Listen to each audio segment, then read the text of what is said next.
So there I was the day after Christmas. The sun is shining. The birds are singing in the trees. I have the whole day to myself. And I thought, this is perfect. What could I do today?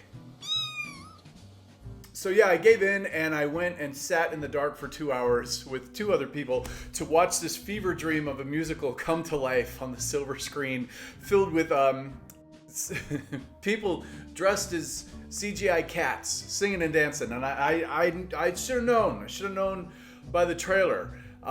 Even my own mother, who's from New York herself and grew up on plays and musicals, is on record saying, "They couldn't get me into the theater to see that shit if they said there was $1 million hidden under one of the seats."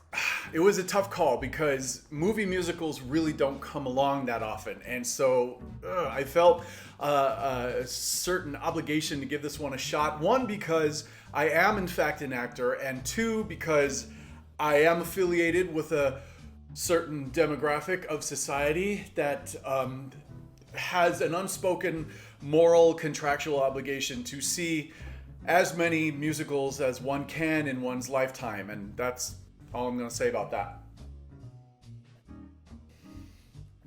This musical actually is about something, but it's also about nothing. And maybe that's the genius of it. I'm not sure. You want to know the plot? Here's the plot. A bunch of cats that belong to kind of a tribe called the Jellicle cats. Gesticular cats. Jellicle. And I don't know what that means. Nobody knows what it means. Go read the poem that this whole musical is based on. So that's your homework. All these cats are gathering on one particular day because they're going to have a Jellicle ball. And what the Jellicle ball is for is to pick a cat that's going to get sent up into the sky in a chandelier hot air balloon to just go to the afterlife and at some point be recycled, reincarnated into what they always hope to be. And I don't know if that means that they could be human, that maybe they can be a bottle of shampoo now, they could be a plant, or they come back as another cat. I have no idea. But this ball is all about picking that cat, going, you are the one.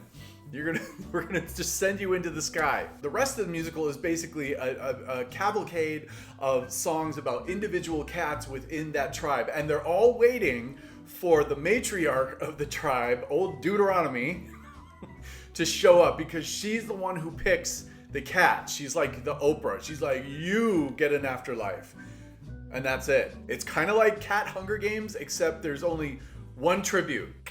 Meow, meow, meow, meow. And then looming over this catapalooza is I guess he's the villain. His name is Macavity, and he's kind of this evil pimp cat who has magical powers, and he can just make cats go away. So his whole deal is he starts making cats disappear because he wants to be the one sent away in the chandelier hot air balloon to the afterlife. I can't even get through this. He wants to be the chosen cat, and Deuteronomy has said, you will never, ever, ever be the chosen cat. Are you kidding me right meow? Okay, I'll stop. We meet a young abandoned cat by the name of Victoria at the beginning of the movie who gets thrown in a pillowcase and dropped in an alley. And so all the other cats come out and they're like, oh, who's this? What's this?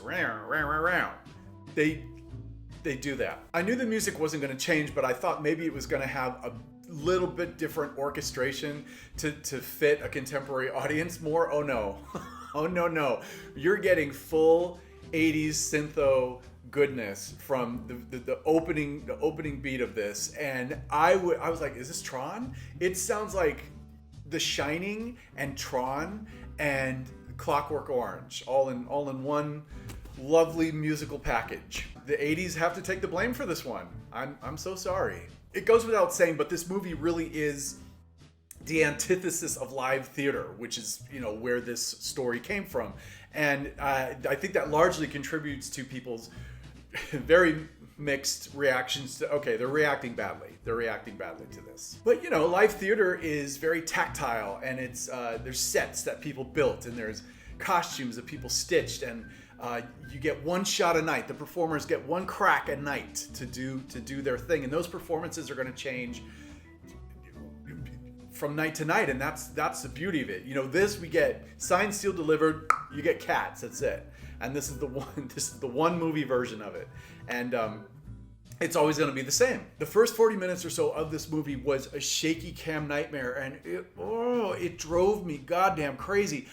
I seriously contemplated leaving the theater because I was getting a headache from it was everything with it. But then I started doing this, and things got better. Speaking of CGI, something that kept kind of bringing me out of the movie was I knew that I was watching talented professional people. I knew that I was watching ballet dancers and hip hop dancers and people that were bringing this to life. And I knew that what I was seeing was the performances, but then they went in with all the CGI and they did, you know, they layered the fur and they layered the feet and they're dancing on green screen sets half the time. So there's nothing there. And when the characters got placed in these actual environments for the film, it actually looked like it was fake. It looked like they created the choreography or they animated the choreography, and I was like, "Rrr?" There was something tugging at me that really bugged me about the way that the cats looked, and I couldn't put my paw on it. But it finally dawned on me after the movie, and I was like, you know what this is? Everybody looks like they went on Snapchat and put a cat filter on them. I do have to hand it to this cast. As much as I was shifting in my seat, as much as I dozed off a couple times, you know, I took a couple cat naps. They were committed. They were giving you full Friskies Meow Mix realness. This was not a joke. They were cats, y'all.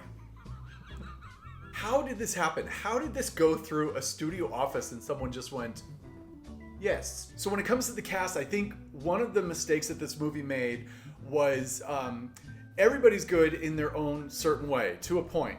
But they cast from all these different areas of the industry. They cast pop star singers, then they cast seasoned British actors, and they cast ballet dancers from professional companies, and then they cast like people from comedic teen movies and late night TV. So that's all these different parts of the industry coming together to try to make one cohesive movie, and it didn't really work for me because everybody was turning in a different style of performance. So everybody was kind of in their version of Cats that they thought was supposed to be happening. The movement is actually really cool because they took the time to cast an ensemble that is largely dancers and performers and people who know how to move, people who've studied movement, because honestly a lot of modern film actors and a lot of actors in general really don't know shit about movement. So I'll give a big thumbs up to the movement in this because it was very stylized, and it might get a little cheesy in some points, but it was committed. And as long as they were saying this is what we're doing in some parts, I was willing to go the full mile. I was like, let's go right now. We should get into the acting because there's plenty to talk about. Starting off with FRANCESCA Hayward. Now she's a ballet dancer.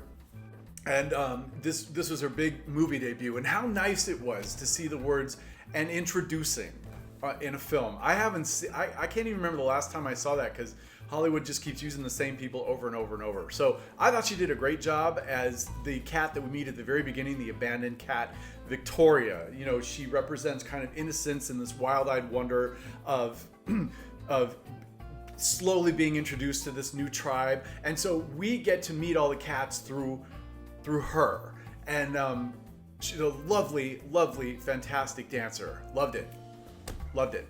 I hope that she gets more stuff from this. They also added a new song for her character, Victoria, and it was lovely. It was simple, and she told the story through the song, and that's what it's all about. Robert Fairchild plays Munku Strap, who is... Who names a cat that? Come here, Munku Strap. Can you imagine somebody going out on their back, some old lady going out on the back porch at night to call the cat in, Munku Strap? Like, somebody would throw the shoe at her, just to shut her up.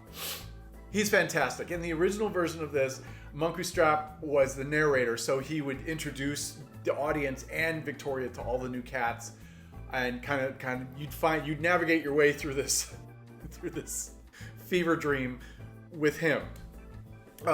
He's fantastic. Robert Fairchild is fantastic. You know, he's a dancer. He knows how to move. He has a sexiness about him. Oh, yes. And he's probably one of the most committed cat characters in this cacophony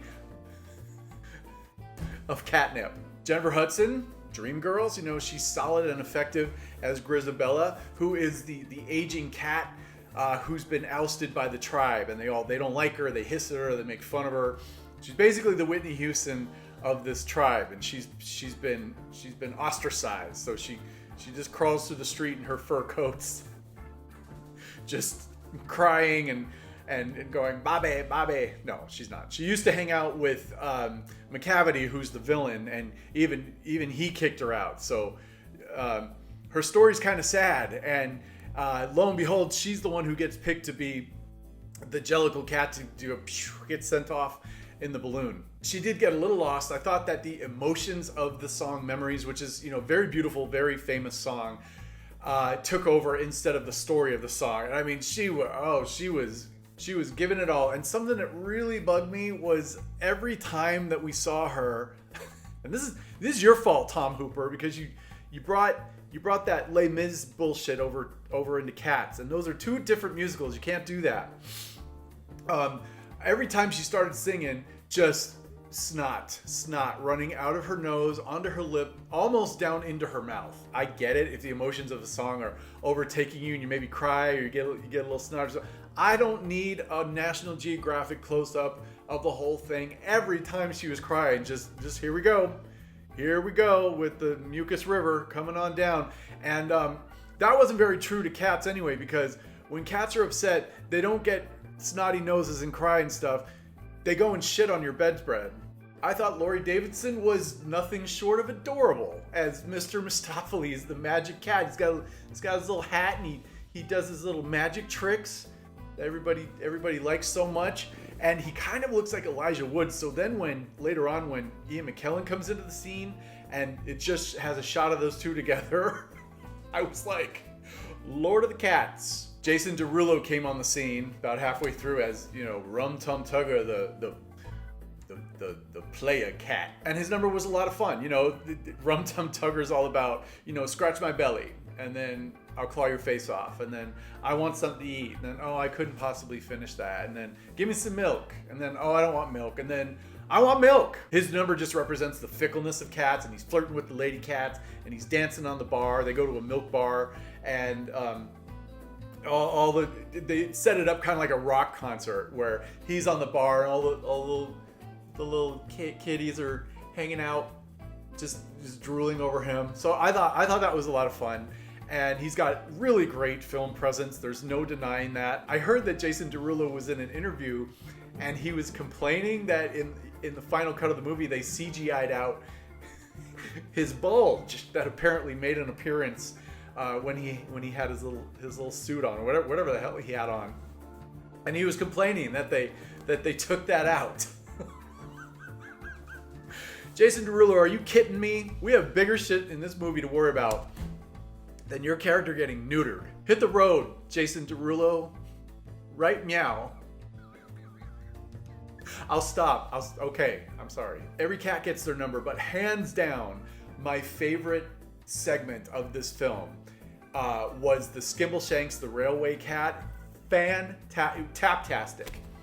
Taptastic. It was his big old tap number, and he comes out in his little pants and his little suspenders and his little railway hat. And this is another performer who is a seasoned dancer, and he just tapping his way right into your hearts. And it's one of the only sequences that actually goes outside into the bigger part of the city, and it's great. You can see them tapping along the railways with London in the background and Big Ben. I wish that they would just cut that out and make a music video of that, because I'd watch it. They built up Taylor Swift, you know, in this, you know, Taylor Swift in Cats, and she's in one number. Macavity doesn't have his own number.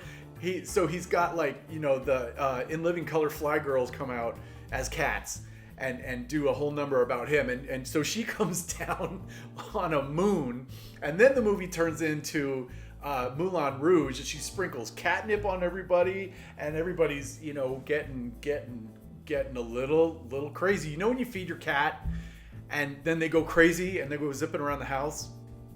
It was that segment of the musical. And she had really, really big cat boobs. You know, I've never felt compelled to take a really good long look at Taylor Swift. Just, you know, it's not my saucer of milk. But I couldn't take my eyes off them because I was like, were those hers that got a little CGI boost? I don't know. But she shakes him around a lot in this number. It's somewhere between Mac the Knife and a striptease. But she's already naked, so I don't know what to call it under those circumstances. Speaking of Macavity, Idris Elba, this seems to be the year that he gets villainous cat parts, because you'll remember him as Scar in the Lion King remake. Well, I much prefer him in this. I think he's got a great presence. He doesn't have to do much to be very effective, and he's, you know, slinking around on the streets in his hat and his coat, and he shows up naked. Well, not naked, but yeah, he's naked. He shows up naked at the end without any clothes on. I don't know why he ditched all his clothes, because that kind of took away some of his mystique, but I much prefer the clothed Macavity. He looked like one of those flocked He-Man figures from the 80s, and I didn't like it. He might as well have just been naked, which I'm sure many moviegoers would prefer. Judi Dench and Ian McKellen could just do anything. Ian McKellen could read a menu, and I would listen to him.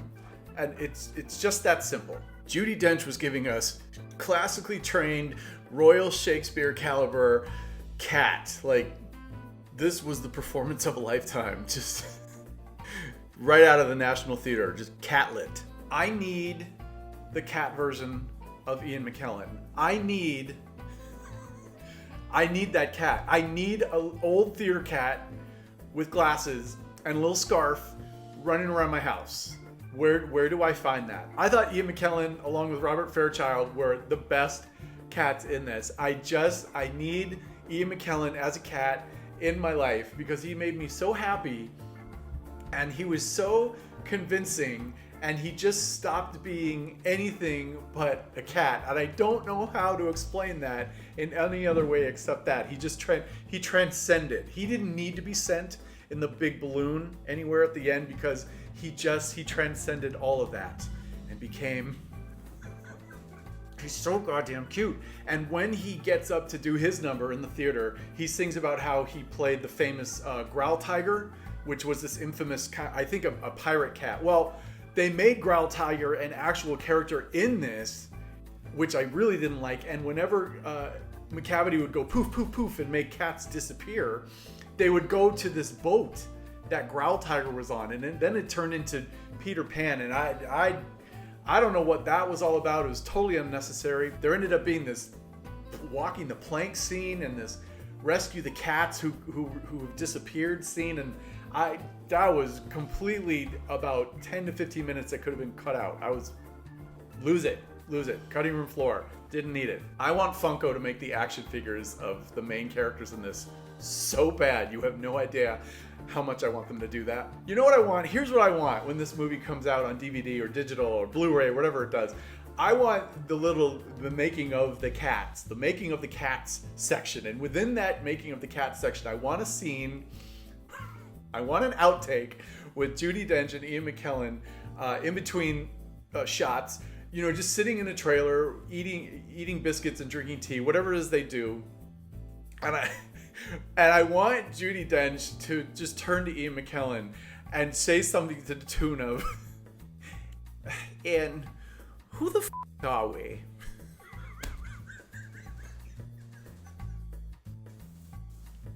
I just want to know how this happened. I just want to know how you get a knight and a dame that are astoundingly famous British actors in your project. I want to know, Tom Hooper.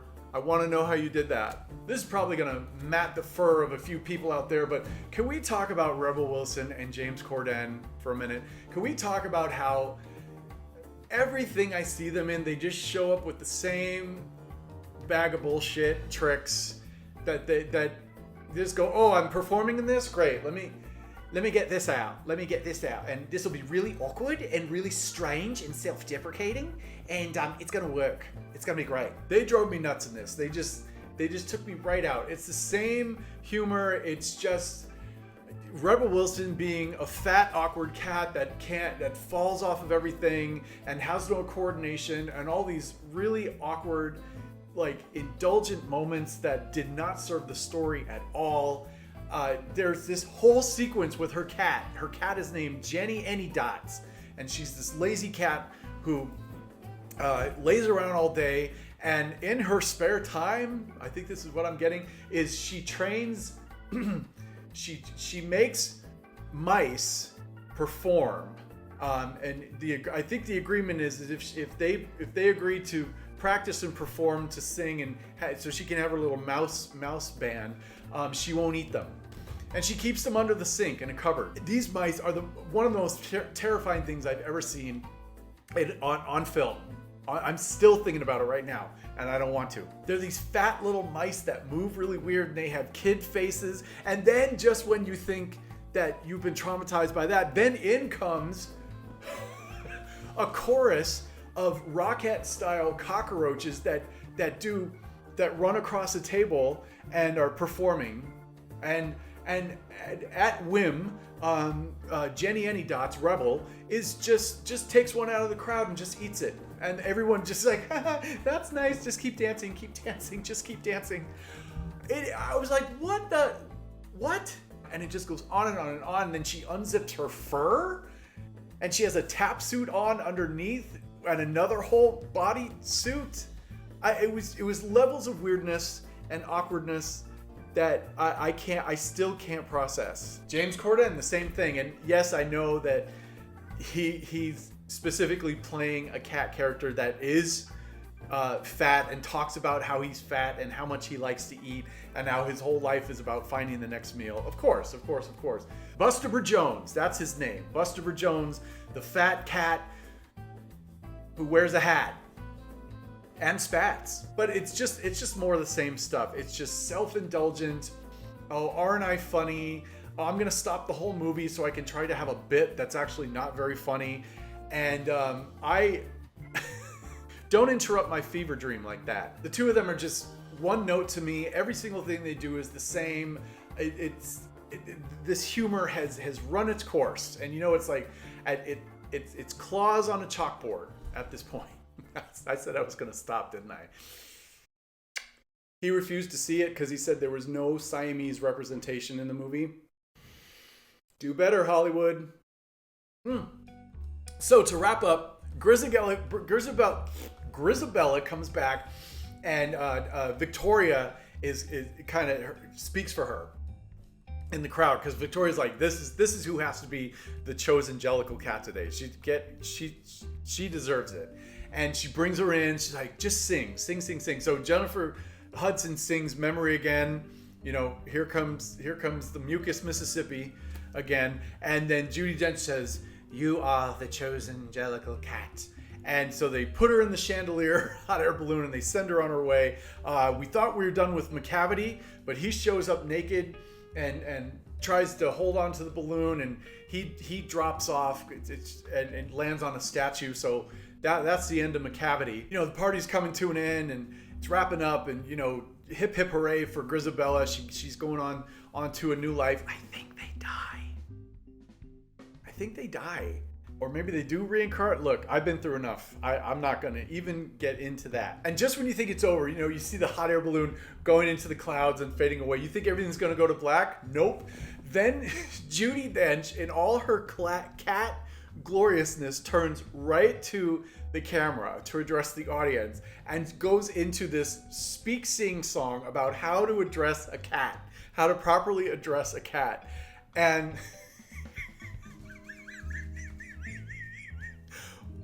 how did this happen? And it goes on for so long, And then they take a little break. They're like, yeah. And there's a little bit of dancing, and they show kind of the town square wherever they are. They're all dancing around this lion statue. Then we go back to her. And that's the point at which this end number becomes that family gathering where your grandma like comes in really close and wants to hear about everything that you've been doing. We're talking about Judi Dench from the silver screen looking into your soul with her little whiskers. And she doesn't even look like a cat anymore. She just looks like a postmenopausal woman with a mustache. I still don't know what the hell happened here. So that was my afternoon of watching Cats, and I'm still thinking about it. I don't think I completely regret that I went. I think I saw something very special and unique. And I really don't think there's going to be another movie musical made in this way ever again.